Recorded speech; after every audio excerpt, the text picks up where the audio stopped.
Well, hey there. You've stumbled upon the intersection of internet quandaries and psychological insight. Welcome to Veritas Views on AITA, where the quirks of the internet meet the expertise of Veritas Psychology Partners. Thanks for joining us. I'm your host, Mike MacBride. I'm joined by our dynamic duo of psychologists. Oh, trio today. Trio. Sorry. Trio. An additional mental health professional is present. Yes, right. And I'm really excited to have the opportunity to introduce my friend of 20 years. Dr. Jennifer Service is a board-certified psychiatrist who also holds board certifications in neurology and forensic psychiatry. I met her working in the forensic psychiatry world. She has done this work for 27 years. Sorry to out you there, Jen. Yeah, she started it's as a painful. forensic psychiatrist in Minnesota, for the state of Minnesota, became the clinical director of a security hospital. Eventually, when I met her, was the forensic medical director for the state. And then she completely changed pace and started doing and I'm not saying slow down because I don't think she knows how to slow down. No.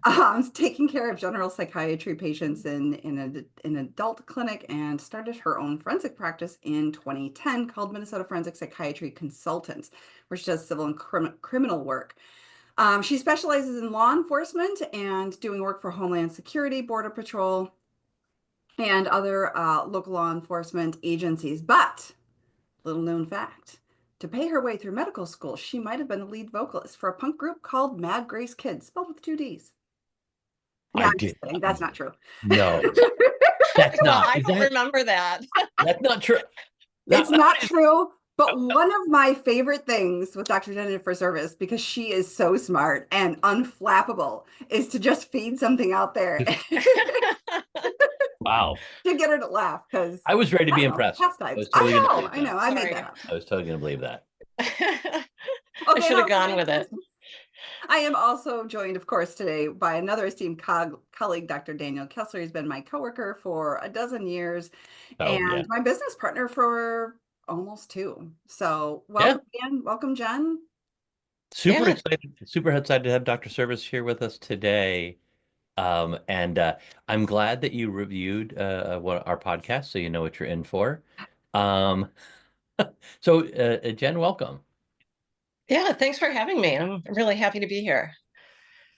All right, Michael, do you have something interesting for us and for Dr. Jennifer Service?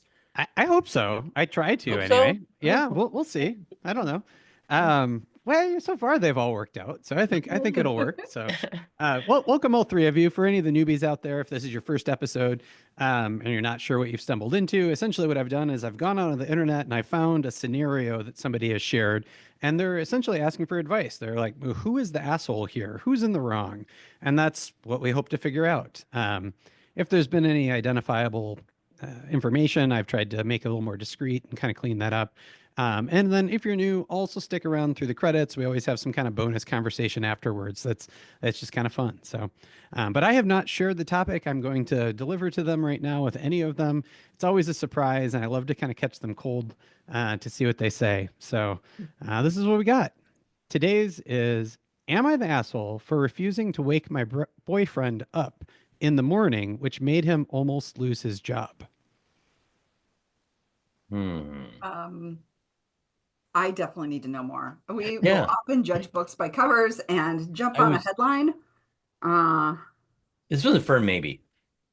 So I did try to find something forensic, but like, I don't know. I couldn't think of exactly what that would be. You know, I was like, there aren't like murder cases or criminality that were very obvious. So this had an element of like mens rea and some of those things. So I don't know. We've talked about some of that before. We'll see what comes out. And I'm sure Dr. Service has been asked to write a letter or 2 to help people keep their jobs because of, maybe decisions or attendance or something. So like, this is not outside her scope or familiarity. All right. Tell us more, Michael. All right, so this is what we got. Boyfriend, girlfriend are 25-ish. They've been dating for about a year, and he's always struggled to wake up on time because of his ADHD. He sleeps through all his alarms, which means he's often late, sometimes by 10 to 15 minutes, but sometimes by an hour. His boss likes him and has been patient, but yesterday he got a final warning that if he's late again, he'll lose his job. My boyfriend seems to think it's my responsibility to wake him up, but I don't think it should be. He's an adult and has known about his ADHD since childhood, so I feel like he should have figured out a system by now. When he makes it my responsibility, it makes me feel like his caregiver and not his girlfriend. I do try to help. I've done research on alternative methods, but he refuses to try them or says they don't work. I also wake him up when his alarms go off, but he usually just goes right back to sleep. On top of that, he's super grumpy in the mornings, and he's even yelled at me for both waking him up and not waking him up, which is confusing to me about what he wants. This whole situation affects me. I'm in school, I work evenings, so I'm also exhausted, especially if I can't fall asleep because he's up gaming or watching TV late in our tiny apartment. After his warning, I felt guilty for not doing more, but we talked and he admitted it's not my responsibility. I'll try to help where I can, but I still feel like he's judging and blaming me. Who's the asshole for him potentially having lost his job? Well, I have some thoughts. Okay, Yeah, kick us off please. because I feel a little overwhelmed at Yeah, this I'll say situation. Gail and I usually just leap right in, and we're both sitting here like good therapists, being quiet, allowing the space for Dr. Service, our guest. So in my clinical world, but also in the forensic world, accountability is a Yeah. big thing. And accountability is really helpful for people not to commit crimes, and holding people accountable. If he indeed gave her mixed messages and was unwilling to accept some of her help or suggestions, I feel like it's on him. That he needs to have some repercussions so that he can make some meaningful change. Yeah. I do think as a partner, you take care of each other. But if your partner is, serially rejecting your help, or is just inconsistent with what they want from you, then at the end of the day, I think it's on you, and you are responsible for your job and getting out of bed ultimately. And if you're not going to accept that help, you need to be held accountable, which it sounds like he was. Phrase of the day, by the way, serially rejecting. Yeah. Love that. That's Love a that. good Yes. phrase. Yeah, for sure. I think this is interesting because you hit on something that really occurred to me, which was as partners, we choose to show up for each other and help each other. And we have the right to say, I can't help with that. I can do lots of other things and I get some choices. I'm not obligated to help you with all of the things. And the other thing that sort of strikes me is while this individual has ADHD and they're not responsible for the fact that they have it, they do have an amount of accountability and responsibility that they hold to take care of it, to work within it and to figure out strategies. And I don't think your girlfriend can really be a long-term strategy. No. If he had diabetes, he's not responsible for having diabetes at all. Like that, he didn't choose to have diabetes. We're talking type 1 diabetes. There's no choice there.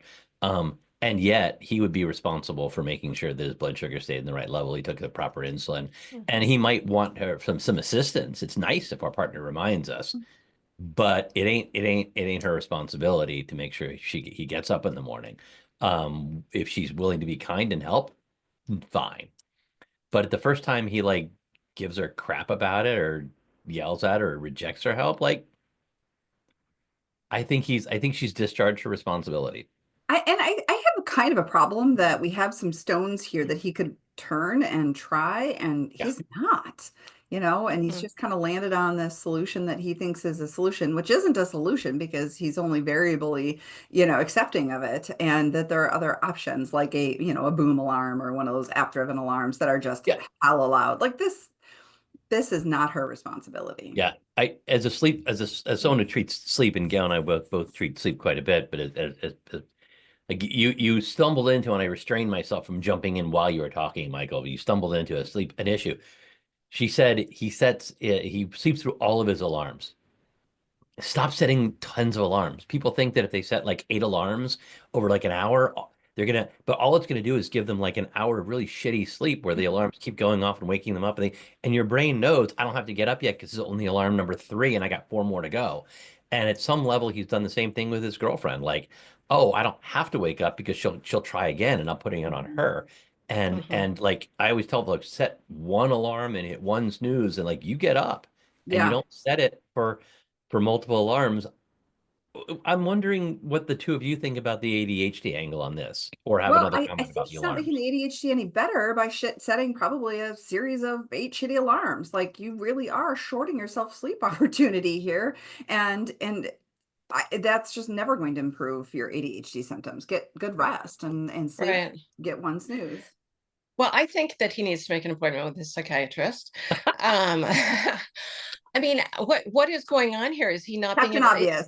can he not Thank fall you. asleep at night? I mean, does he need to adjust the timing of his dose or his dose of stimulant? I mean, assuming he's taking a stimulant. I mean, these things can often be fixed, like you said, by the alarm issue, but also the like dosing of medication, timing of medication.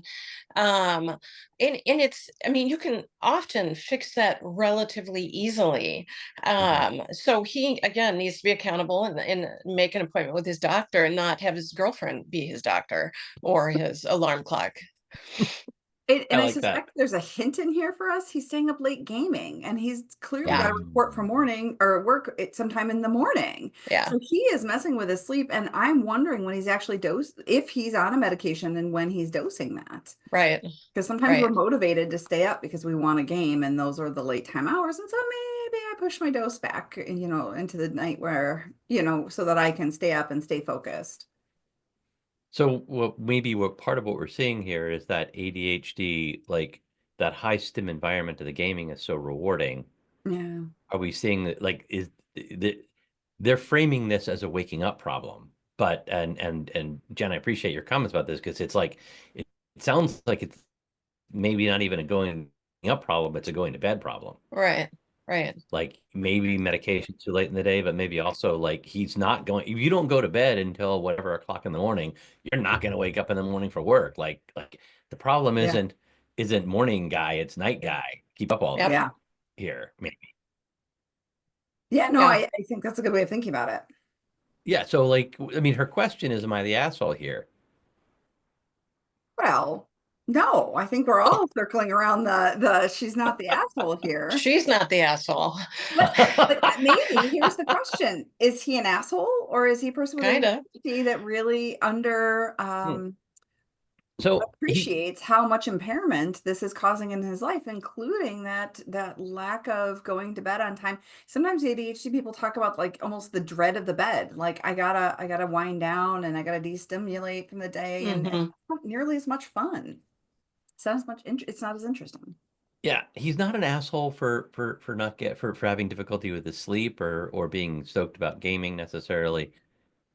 But the treatment of the girlfriend here, the blaming her for things that are his responsibility, like he loses his job and he's blaming her for that.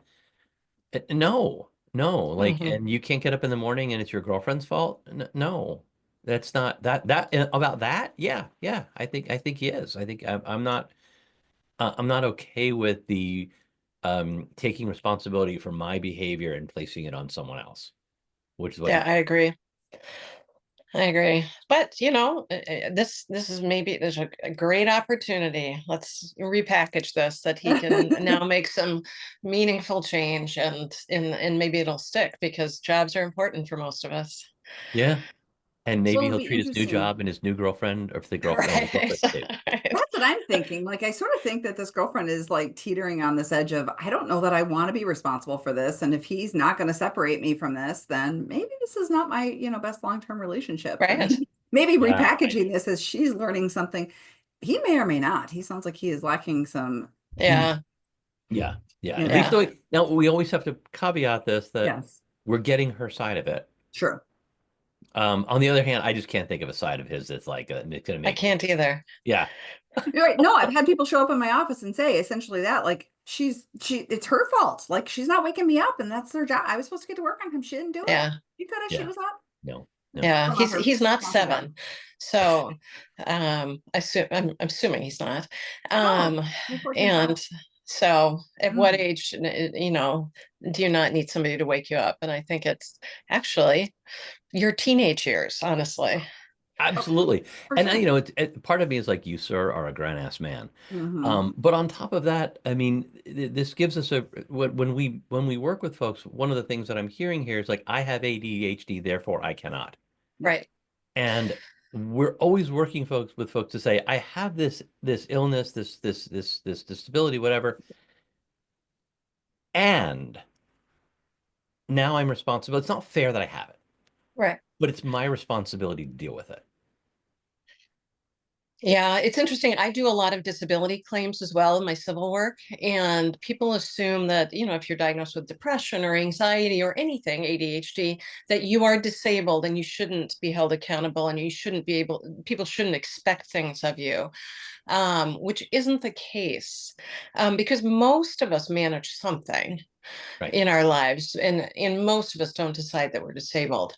But a lot of people just sort of throw up their hands and say, well, I have this, I just can't be held responsible, or I can't, complete these tasks or what have you. And it's remarkably common. Yeah. And I see that when, a lot.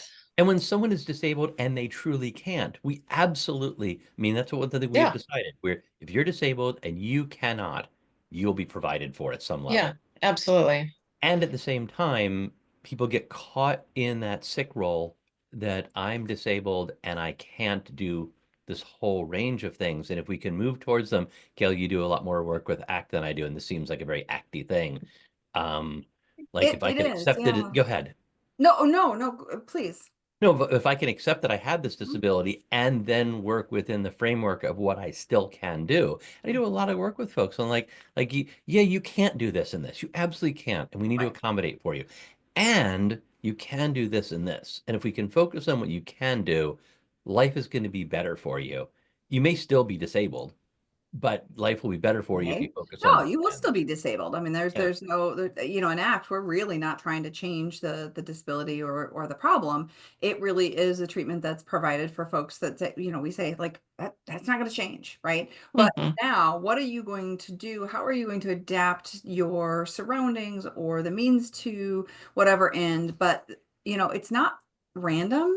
It's not, it's not scattershot. It's really with this idea of being driven by sort of meaning and purpose. Why is this important to me? What are my values here? And how can I still fulfill my value-driven behavior in a way that's adapted for the challenges I face? Can I ask a basic thing? What is ACT? ACT, acceptance and commitment therapy. Thank you, Michael, for the non-mental health professional on the line. We should have defined that sooner. Sorry. And for this therapy is it's a brand of and a way of thinking about your world that's really specific and particularly good for conditions or things that are unchangeable. You really make the decision to take control of what's in your control.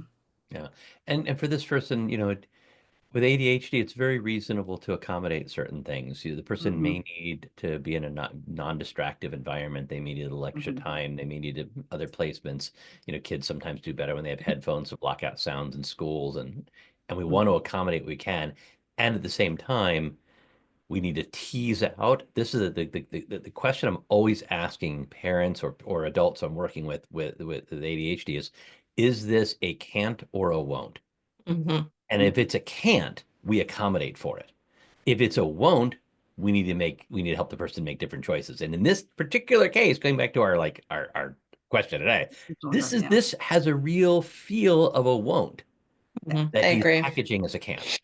Yes, that's well said. We should go to the comments from there. Well, actually, before I do that, there were three kind of side conversations. I always love watching the comments and how they people pick at different things and whatever. But the three things that kept coming up were one, it's probably time for girlfriend to jump ship. You're in a low-key abusive relationship. Two, his parents did him no favors by not teaching him tools and intervening sooner. And then three, what are some tools or things that he should have in his toolbox to help with these things? And you've talked some about those, but if you could expand on that, maybe that would be an interesting point of conversation.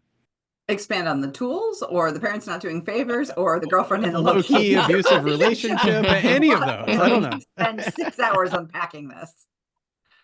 I think that he needs to sort of, you guys are the sleep experts, but I'm always talking to my patients about, what does your day look like when you get up, when you go to bed, because that needs to be pretty much set every day? And what is the structure of your day, and what does that look like?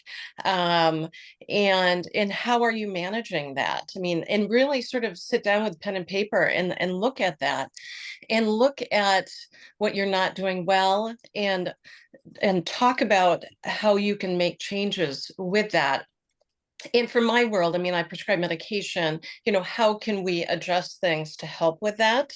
And then behaviorally from you guys, how do you make those behavioral changes, like not gaming until 1 a.m? And really, I think visually having it written down is incredibly helpful for people to sort of realize, because I think that you get into these routines and these patterns that you don't sort of realize are really limiting you and in your ability to function.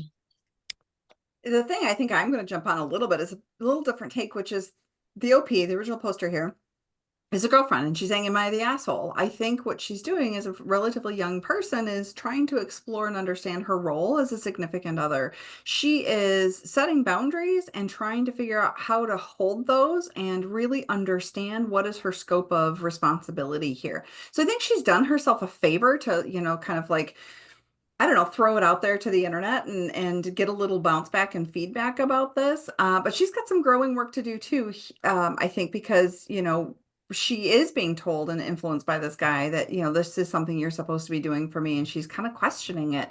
I think that's a wise question. And now she has a harder decision, which is, what if my boyfriend doesn't make change? Am I going to be okay with staying in this relationship? Yeah. And I think that's an important question. I'm going to jump back to what Dr. Yeah. Service said a minute ago. Do It's it. like, sometimes for folks like this, whenever we do sleep work, we always ask for someone for sleep diary. And a good sleep diary is going to show really quickly, dude, of course you're not getting up in the morning. Right. Like you're going to bed at 3 a.m. Like that is a super simple fix. Right. So there's that piece, like fixing this guy's sleep. And I totally see this girlfriend like exploring this relationship, and I because it's a one-sided thing, I'm not ready to necessarily say he's being low-key abusive. However, her description does certainly describe someone who is really mistreating his partner.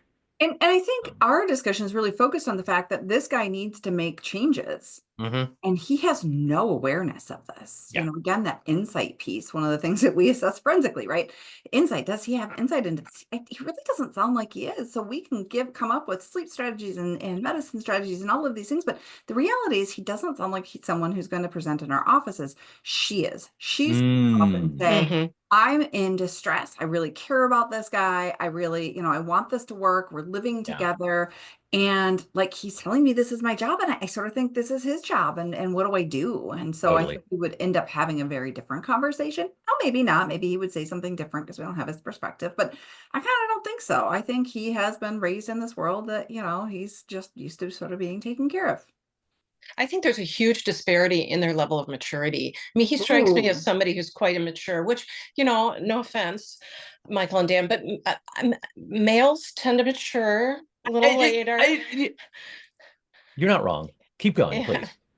And so I think that there is a significant disparity. I think it's remarkable that she is really looking into this at her age and really not just going with it. I think a lot of people just put up with it until, they're married, and 7 years in, they decide that they, don't want this role anymore. So, my hat's off to her that she's really looking at this. And he's got a lot of work to do if he is able to do it. But there's high yield and high reward if he's willing to show up and make a couple of these really seemingly small changes that will yield big results. But as several of us have pointed out, like he's not acting as someone who is looking to make change. He's acting as someone who's looking to make other people make change on his behalf. And he's been relatively fortunate with people who are willing to be flexible. I mean, this boss keeping him on, I can't imagine continuing to employ someone who routinely shows up an hour late to work. Well, he's probably very likable. Probably. My guess is, he's probably got some skills and a personality style that's likable. And so he just needs to work on this piece of it. And, honestly, losing his job and perhaps his girlfriend may be what it takes for him, hopefully. to turn it around. I mean, that's where the hope is that these changes and these losses will, prompt him to make changes. Sometimes what did the regret is a powerful teacher.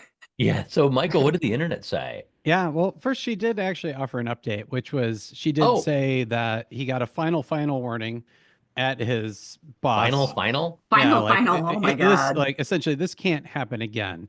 And she and him are continuing to work things out. So, but the internet overwhelmingly was in the camp of you're not the asshole here. You know, he's a grown ass adult. He's had time to figure this out. He's had multiple warnings, you know, things like that. The more interesting, I think, kind of conversation were in the either you're the asshole or everybody sucks here category. They were neck and neck. So the you're the asshole thing really narrowly focused on you knew this was it and you let him, you blew it for him. Like you have a response. And I agree, like that felt really harsh, but that was where they came down. And then the everybody sucks here basically was like, yeah, he's blowing it. People are enabling him. You know, you're enabling him. Like you need to get out of his way and let him fail. And those were kind of the other internet comments, but yeah, I agree with that. Yeah. And then I guess the third thing that was, or fourth thing, were a bunch of apps that people threw out there as like, hey, here are apps that I use for my ADHD. Here's the, you know, the screaming alarm or the puzzle alarm or all of these things that make it so that you just set one alarm and you really have to work to turn it off. Kind of thing. So and we certainly use a few of those. I certainly have used a few of those apps with folks who struggle with getting out of bed. Those alarms that are super aggressive, or that you have to. My kid back when he was 14 introduced me to one that you have to you go into the kitchen and take a picture of the stove or something. Yeah, that now costs money. That used to but be you know what? free. But he was 14 and he got himself out of bed. He had that. So like so if a 14-year-old middle schooler can figure that out on his own, then I think that this particularly grown-ass man, even this grown-ass man with ADHD, can figure it out on its own.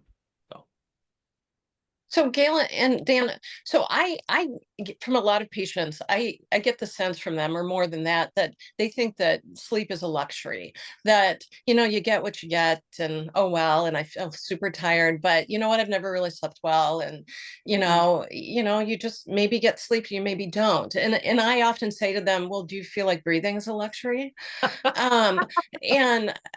And let's try to think of it the same way, but I'm wondering how you have those conversations with them, because to me it's I'm like, don't you feel better after you've slept 7 to 9 hours? And they're like, yeah. Well, why wouldn't you want to work toward that? So what are your sort of conversations with people? Well, there are folks that I work with will sometimes, like, we'll do the sleep diary and we'll resolve their insomnia, and they're still getting 6 hours a night or 5.5 hours a night. They're still exhausted. We look at their life and I'll say, you don't really have a sleep problem anymore. You have a logistics problem. You have a lifestyle problem. And if you're taking care of kids and doing all these things bed at 11, and you're trying to wake up at 4:30 to go work out, you're not giving yourself enough sleep opportunity. And we certainly do see folks who exactly that, who view sleep as something they can fit in when they have a chance to, which also doesn't work. Gayle, you were jumping too, and I got ahead of you. Yeah, I think it's interesting. I think we have a culture and a communication around what sleep is supposed to look like, and I think it's created some disservice here. Social jet lag is just accepted as normative. Social jet lag is this idea of, especially on the weekends or days I don't have to work, I get to stay up super, super late and I'll sleep in, and then, I try to function the next day when I have to go to work or school, and I have created essentially jet lag without the benefit of actually going anywhere really cool.